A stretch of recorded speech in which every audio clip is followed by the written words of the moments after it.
TB রোগীদের জন্য বালুরঘাট জেলা হাসপাতালে 10 বেডের আলাদা টিউবারকিউলোসিস ওয়ার্ড উদ্বোধন হলো মঙ্গলবার। উদ্বোধন করলেন ক্রেতা সুরক্ষা দপ্তরের ভারপ্রাপ্ত মন্ত্রী বিপ্লব মিত্র। উপস্থিত ছিলেন জেলা মুখ্য স্বাস্থ্য আধিকারিক সুদীপ দাস, হাসপাতাল সুপার কৃষ্ণেন্দু বিকাশ বাগ এবং বালুরঘাট মিউনিসিপ্যালিটি চেয়ারম্যান অশোক মিত্র। উদ্বোধন করে বিপ্লব মিত্র বলেছেন, পূর্বে জেলা হাসপাতালে পৃথক টিবি ওয়ার্ড ছিল না, ফলে টিবি রোগীদের অন্যান্য রোগীদের সাথেই একসাথে রেখে চিকিৎসা করতে হতো। এতে চিকিৎসার অসুবিধা হতো। আর এই অসুবিধা দূর করার জন্য বালুরঘাট জেলা হাসপাতালের পক্ষ থেকে একটি পৃথক টিবি ওয়ার্ড উদ্বোধন করা হয়েছে।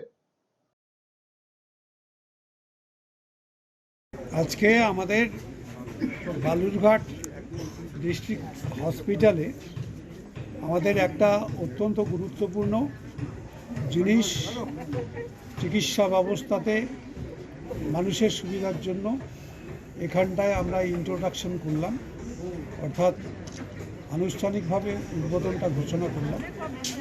এখানটায় 10 বেডে টিবি রোগে যারা আক্রান্ত রোগী তাদের জন্য একদম সেপারেট একটা ওয়ার্ড আজকে খুলে দেওয়া হলো। এবং এই ওয়ার্ডটা আগে এইভাবে ছিল না।